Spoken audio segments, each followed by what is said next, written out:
So what's going on, guys? We are here at the 2019 North American International Auto Show in Detroit, Michigan. This is a beautiful, beautiful setup they have here. We're gonna try to make our way around to all the vehicles that would be relevant and pertinent to Big Truck, Big RV. I'll tell you what though, that Lincoln looks beautiful right there. They always have the perfect lighting at these events. Let's stroll around for a bit and see if we can find some good vehicles to look at.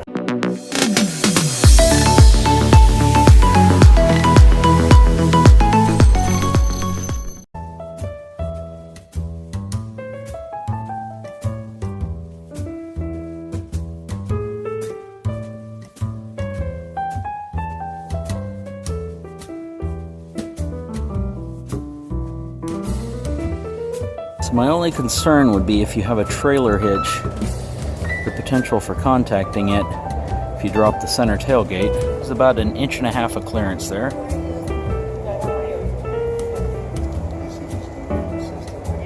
So here's my opportunity to walk underneath the new Ford Ranger. Get a close-up of the fully boxed E-coated frame, drive shaft, rear axle. You know, there was probably a time in my life when these cars would appeal to me and I'd want one of these in my garage. But, quite frankly, once you get into trucks, sports cars mean a little bit less to you. It's kind of a weird thing. It's a nice, interesting booth, complete with Rolls-Royce, BMW, McLaren, G-Wagon, Aventador. Looks like a Ferrari. I don't know which model. I'm not good with my Ferrari models. See a Porsche back there and another BMW. These are all probably for sale, I imagine. And here is the new Silverado 6500 HD. You guys have seen this truck, not this specific truck, but you've seen this on my channel a couple times now. It's a pretty cool looking truck, to be honest with you. It would be nice if they made this in a pickup truck configuration. The only challenge really with that is the fact that the body sits so high up on the frame and the chassis, and if you put the pickup truck bed on the end, it would kind of have a strange stance to it. You can see the DEF tank that still hangs down below the driver's side here pretty low as well. It's a really good looking truck, but you really have to use this in a class 4 or 5 configuration with a vocational body or some type of an upfitted body on the back, simply because how the body is designed over the frame. First time I've been able to get into one of these. So the interior is pretty much identical to that of its smaller cousins, both the 1500 and the 2500, 3500 HD.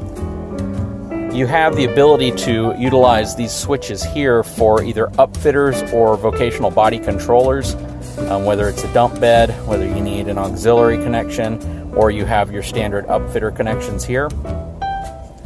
You have your PTO control there as well. It's nice though that you can get this with the 8-inch infotainment system on it as well. And back seat room in here is pretty nice also. It's definitely not going to be a bad place for people who utilize this truck for work every day to be. Overall, I really like this truck. So check this out. This is the new 2019 Ford Ranger. It has a really cool aftermarket bumper. Appears to be called the Warn Ascent series with a Warn winch in it already. And a really cool Warn closed shackle system. That's really neat. I use the Factor 55 version of this. This is a cool truck. It has a snorkel, BF Goodwrench, all-terrain TAs.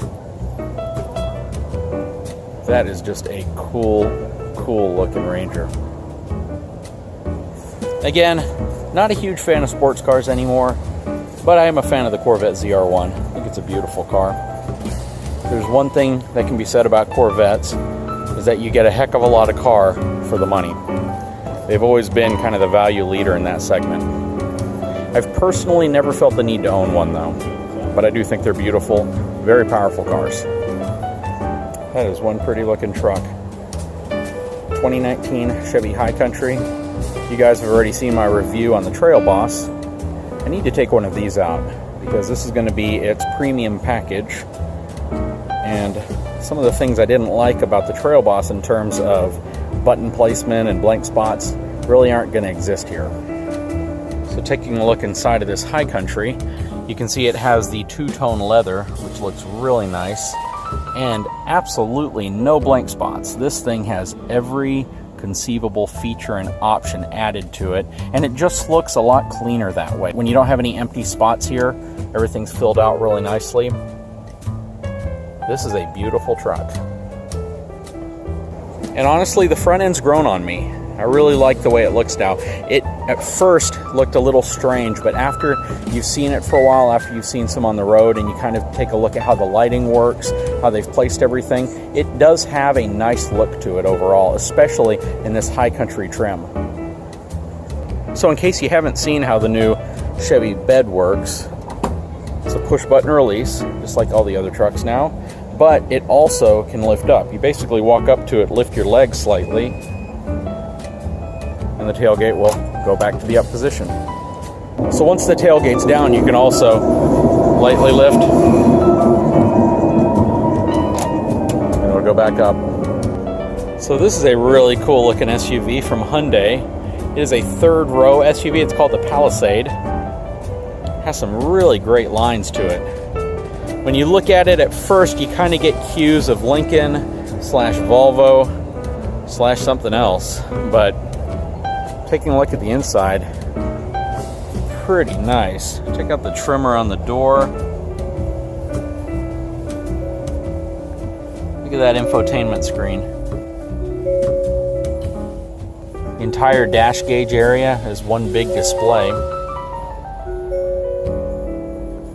Has a very Range Rover feel to the inside. And those of you looking for a spacious third row SUV, check out the legroom here. A massive amount of legroom. And to get back to the back row, simply press this button, seat slides forward, and you have a tremendous amount of room back here. So this is the GS8 from GAC Motors, which is a Chinese automotive manufacturer which will be releasing this vehicle in North America in 2020. It is designed to give you Range Rover style and technology, but more at a Toyota price. It's actually a beautiful SUV. Only time will tell how well it performs in North America, but they definitely got styling cues correct. When you think of Toyota, you think off-road, capable, reliable. You know, it's the staple of what most people think of when they think of Overland, you know, Land Cruiser, 4Runner. But what the heck are these? This seems like something you would buy two of and put in the back of a toy hauler and then regret buying because it might tip over in a heavy wind. And then this one is freaking me out because it has apparently screens built into the wheels. I don't know if that's more or less distracting than spinners, but it definitely rivals it. Seems like this should be in a movie. Yeah, it's kind of hard to determine exactly what I'm looking at here. I will tell you what though, it does look futuristic. If you backed this out of your toy hauler at your RV campground, you would definitely get a couple looks. So I'd love to know your thoughts on the Tacoma Trd Pro as well as the Tundra Trd Pro. Is this something you want me to review? Is this something you want me to spend some time in? There's not a lot of difference between this and your standard Tundra, aside from the fact that it's more off-road capable. It has different wheel tire options as well as Fox shocks up front and in the rear. This is going to be the most capable off-road package. One feature it definitely lacks, which would be nice if it had, would be the rear locking differential. But if you want me to spend some time in one of these, let me know. I very much appreciate you guys coming and watching my channel here at the Detroit Auto Show. If you haven't had a chance, please take a moment, subscribe to my channel, and give me a thumbs up, and we'll talk to you again very soon.